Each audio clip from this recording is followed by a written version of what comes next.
Resourceful Designer, episode 23, The Dangers of Home-Based Graphic Design Businesses.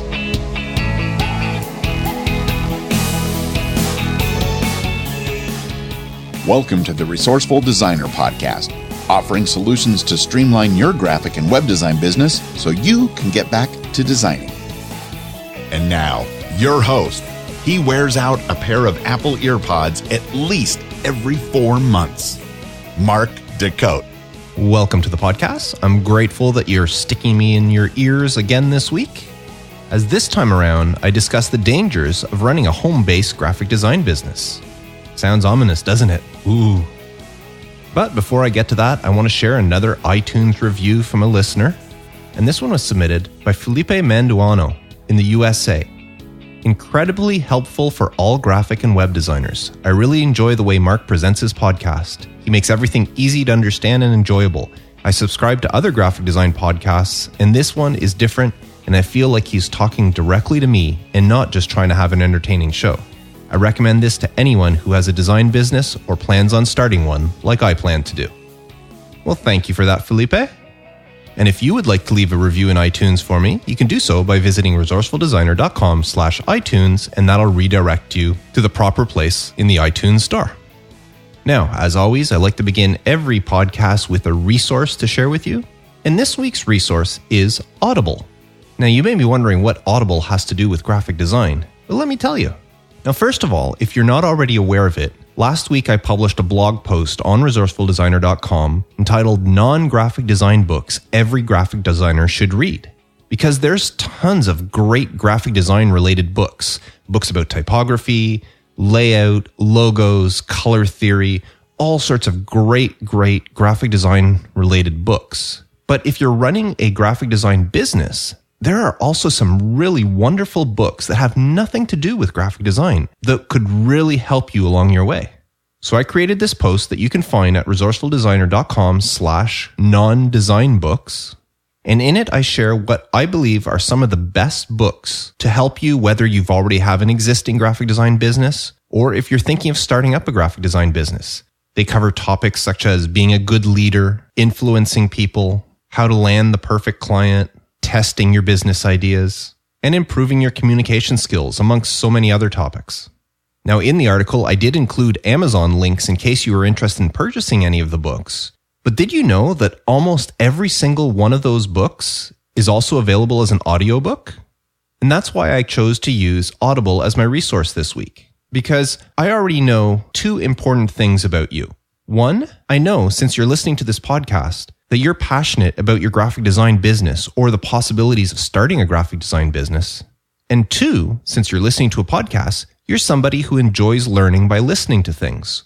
So what a better way to improve your graphic design business than by listening to one of the books that I included in that blog post.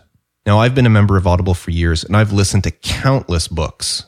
Now, I used to love reading, sitting down with a good book, but it just seems like I don't have the time these days to relax in a chair and do that. So many years ago, I switched to audiobooks as my main source of quote-unquote reading. And now, when I'm not listening to podcasts, I can listen to a book, whether it's just for entertainment or enjoyment or for self-improvement. And I do it when I'm driving around town, I'm at the grocery store, I'm out walking the dogs, I'm working out, whatever the case may be. Now, if you're interested in giving audiobooks a try, head on over to resourcefuldesigner.com/audible and sign up for a 30-day free trial and your choice of one free book to download. And if you want to pick any of the books I mentioned in my blog post, that would be great. Or you can pick any other book you want. Audible has over 180,000 titles to choose from. And by signing up for the free trial, you get to download one book absolutely free. And if you decide after that Audible is not for you, you just cancel your membership before you even start paying for anything, and you get to keep the free book. So you've got nothing to lose. So why not give it a try? Download one of the non-graphic design books I mentioned, free of charge, and help improve your graphic design business. Once again, resourcefuldesigner.com/audible for your free trial. Now, any and all links I discuss within this episode can be found on the show notes page by visiting resourcefuldesigner.com/episode 23. Now, it's been another busy week for me, all sorts of jobs on the go, and I got a really cool new job this week. A local youth football league contacted me to design trading cards for their players. They recently held a combine where they took photos of every child that registered. And as a special bonus, they want to give them these playing cards with their own photo on it. So they've hired me to design them. And I thought that was a real fun project to work on. So I've sent the proof off to the clients, and now I'm just waiting to hear back from them. And now, the dangers of a home-based graphic design business. As I said earlier, sounds ominous, doesn't it? But the fact of the matter is, if you are planning on working from home, of running your studio or your business or whatever you want to call it out of your house, there are certain things you've got to think about. Now, maybe I'm exaggerating a little bit when I call them dangers, but they are things to keep in mind before you embark on this endeavor, because working from home is not for everyone, and it might not be for you.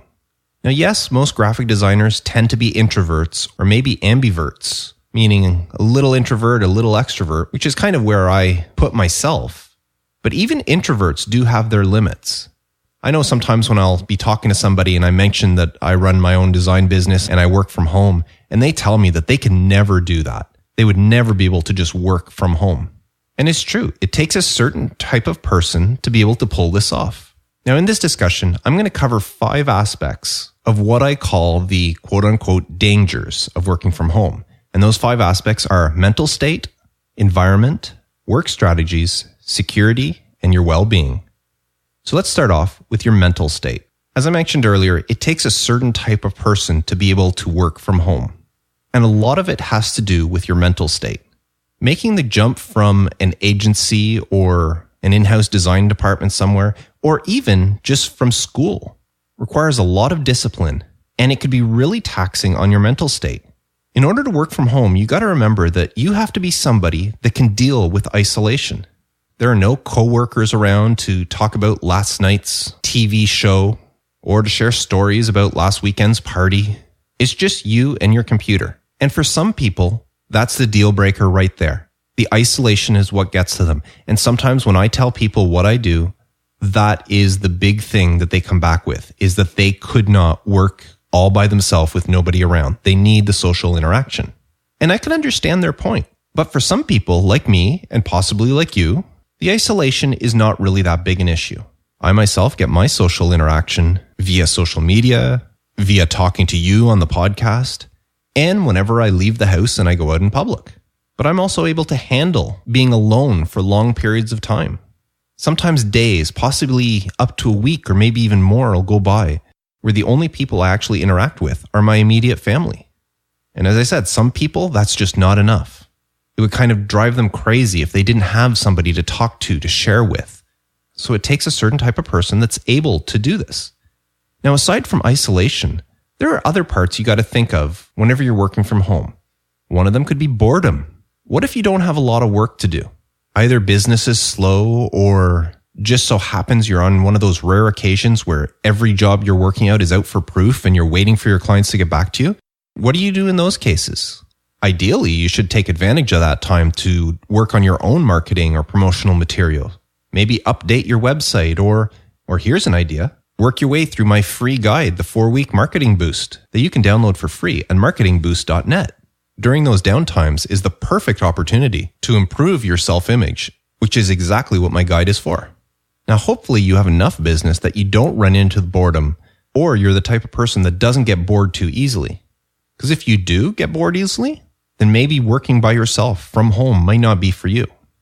Now, the next thing I want to discuss in the mental state is just plain laziness.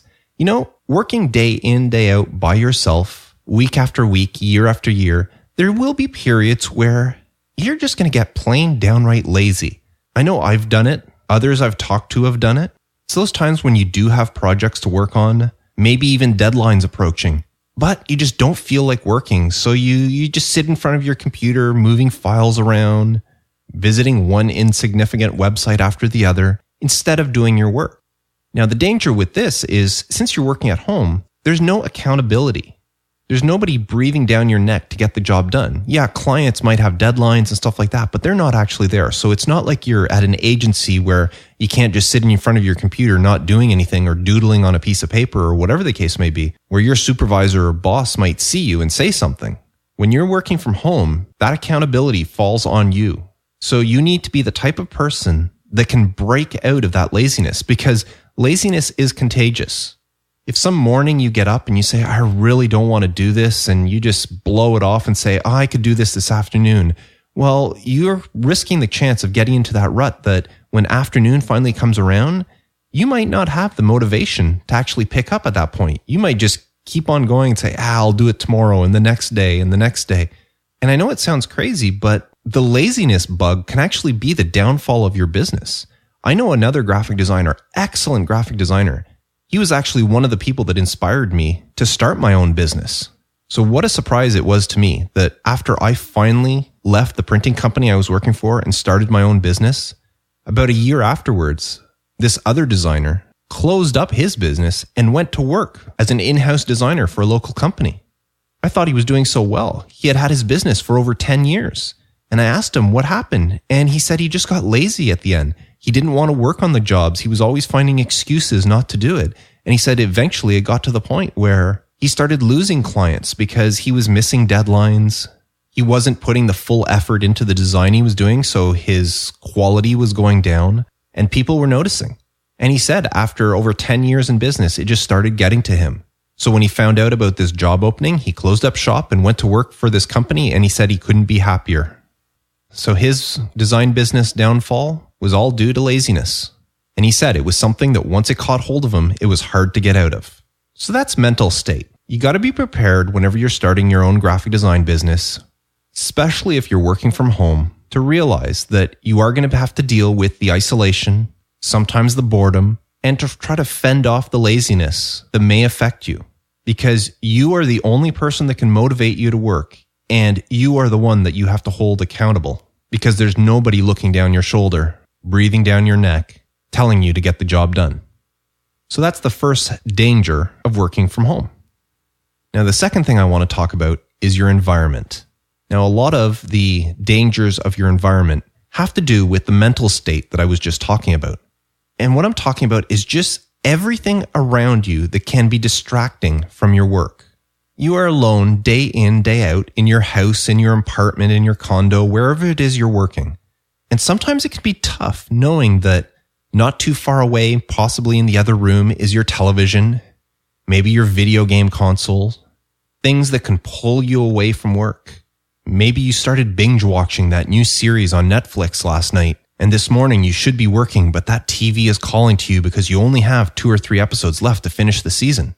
So you need the discipline to say, no, now's the time to work and not go watch TV. Another big danger is your kitchen, believe it or not. In it, you'll have your fridge, your pantry, your cupboards. All the food that's in your house is there within easy access. And unlike working at an agency or at some other design firm or whatever the case, if you find yourself in a rut, maybe you're trying to think of something and your creativity is just not there, it's so easy to just get up out of your chair, go over to your kitchen, and grab something to eat. And depending on the type of person you are, what you choose to eat may not always be the best thing for you. I mean, it's so much easier to go open up the pantry and grab a couple of cookies than it is to open up the fridge, take out a carrot, peel it, slice it, and eat it that way. I know when I want a break from my computer, I sometimes make the bad choice of going and grab the quick, easy snack that may not be the healthiest thing. Now, the other quote-unquote dangers of your environment are just the chores you have around the house. There are things that you have to do on a daily basis, on a weekly basis, and even other things that may not be on a regular basis, but things that need to get done. And sometimes they can be a distraction. Are there dirty dishes in the sink? Is there laundry to be washed?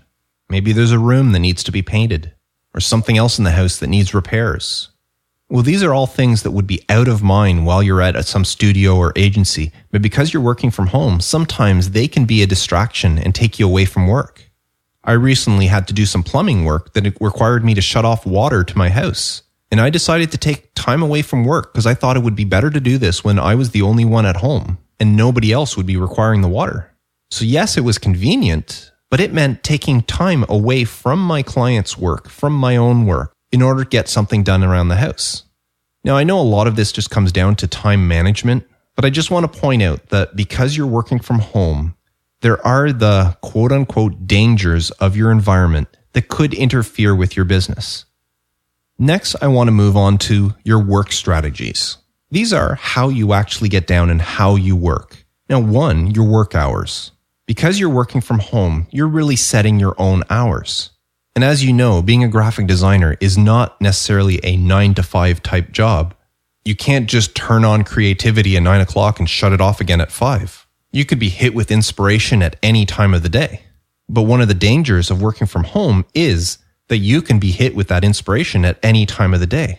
So it's not unheard of for home-based graphic designers to put in many more hours in a day than their counterparts that work at agencies or in-house design departments or such, where they will normally work a 9-to-5 job.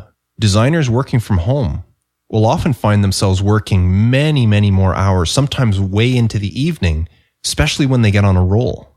And this is not always good health-wise. The other thing, and I know I'm really guilty of this, is you get on a roll, you're being creative, you're doing what you're doing, and next thing you know, you lose track of time.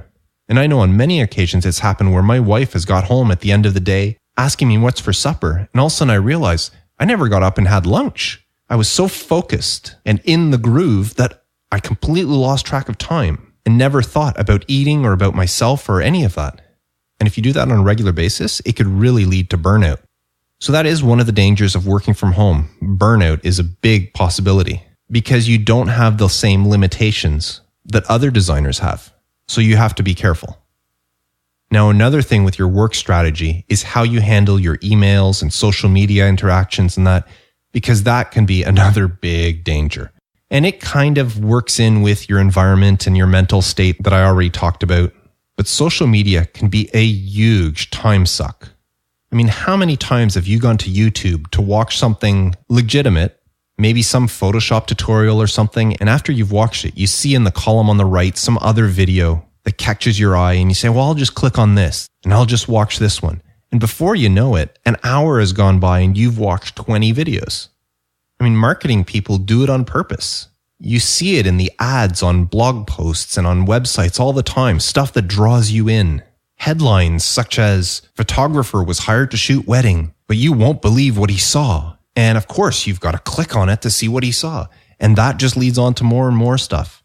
So because you're working from home, again, you've got nobody to hold you accountable or to get you back on track. You start going down this rabbit hole that social media is, and it could just suck time out of your day that you should be spending working. I know one of my biggest vices when it comes to this is YouTube, especially honest trailers. And there's a series called How It Should Have Ended that takes a popular movie and reinvents the ending to say, this is how the movie really should have ended. And I'm a sucker for watching one of those after the other, after the other, after the other. And I got to be careful not to do it during the day. In the evening, on my spare time, it doesn't matter. If I end up wasting a couple of hours on YouTube, so be it. But during my quote unquote working hours, I got to be very careful not to get sucked into that hole. In those cases, I have to teach myself and keep teaching myself to use social media only for what I actually need. So that is another big danger when it comes to working from home. Social media can really hurt you if you can't control yourself. Now, moving on from your work strategies, I want to talk about your security. 2 things in particular. Since you're working from home, and depending on how you work, this might mean your clients know where you live. Now, you might not think this is such a big deal, but in some cases, you might not want somebody to know where you live, just in case of a fallout, difference of opinion. Who knows what the case may be? Maybe a client spends his entire life savings to have you design a website for them that they think is going to make them rich. And when they finally have to declare bankruptcy, they might hold you responsible for it because of the site you gave them. Who knows? So this is one of the dangers of working from home that other designers that work at agencies or wherever don't have, because at the end of the day, they get to go home and the clients just know to get a hold of them at their business. But because you work from home, there's nowhere you can go to get away from clients if you need be. Now, I'm not saying this is a common case. I've never had a situation myself where I had an issue with a client, but I do know another designer that actually had one of her clients start stalking her. He thought that their communication was some sort of romantic relationship that was forming, and he started stalking her and coming to her home for reasons other than work. And she eventually had to get a restraining order against him because she couldn't go anywhere. If she was working at an agency, at least she had the benefit of possibly, unless he was able to track her down, she could have left the agency and gone home and not worried about things. But because she was working from home, there was nothing she can do. Her client knew she was there and he started stalking her. And that was a scary situation for her. Now, I know myself, as I said, I've never had this situation, but I also don't publicize my home address to my clients. I have a mailbox at a local UPS store that I use for all my mailing. So if a client has to mail me a check or if they have to send me something via mail, it all goes to a UPS store mailbox. And that's also the address I have on my business cards. So most clients don't know where I live. There are a very few that I have shared that information with, but they're clients that I really trust. Otherwise, there's no reason for a client to know where I am. So that's one of the dangers that it's one of those things that I hope never comes to pass, but it's just something you have to be aware of up front. Now, the other thing that I just want to talk about security-wise is if you are having clients come to your home, maybe you have clients, you want to show them proofs and they come to you or drop stuff off at your place, it's a good idea to have some sort of liability insurance. If you're working for an agency or somewhere else, that agency will have insurance so that if the customer slips on some ice or trips on a crack in the sidewalk or whatever and injures themselves, the insurance will cover it. Well, if you're working from home, you should have some home insurance that will cover this sort of thing, but you got to check with your insurance companies because if you're running a business out of your house, they might not cover you the same way. I know I've got a special rider on my home insurance policy specifically because I'm running a business from home, and it covers client injuries specifically. So that's something to worry about, as well as other liabilities. If a client was to sue you for something because they think you did something wrong, whatever the case may be, that's another danger that you have to be aware about and possibly make sure you're covered because you never know what'll happen.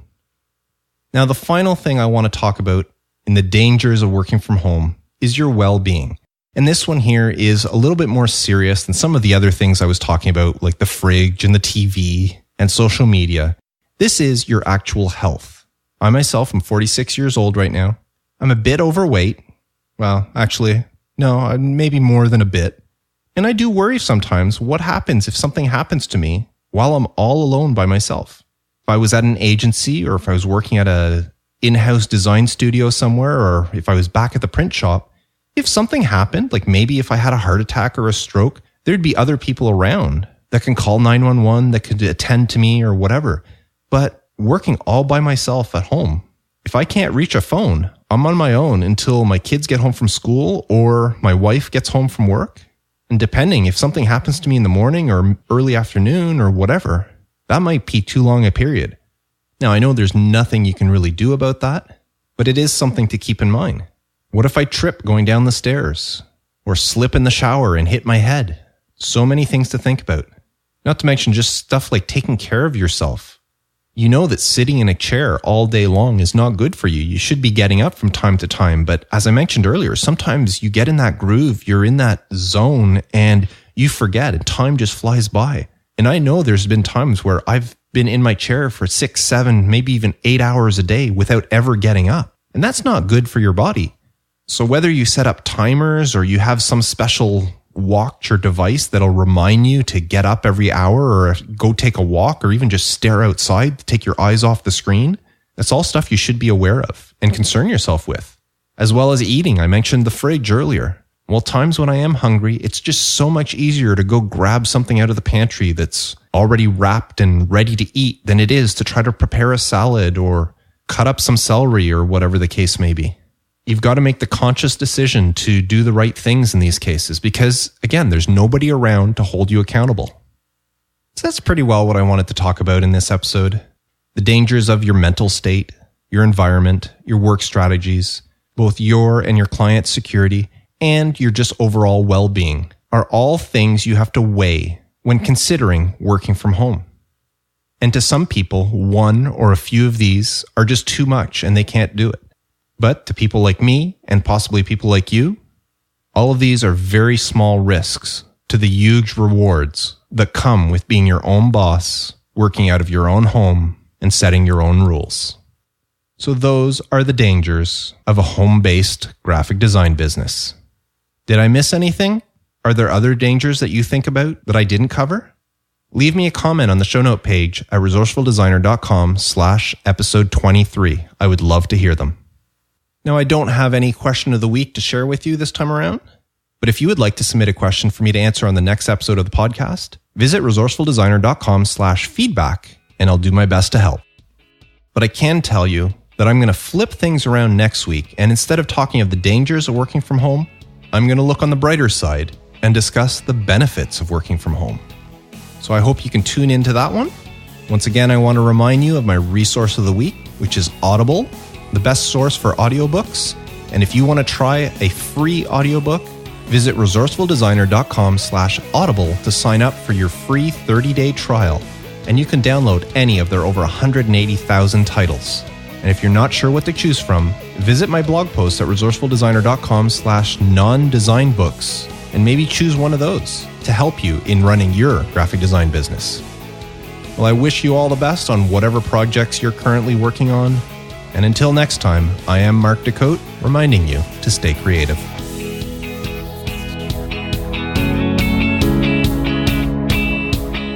Thanks for listening to the Resourceful Designer Podcast at resourcefuldesigner.com.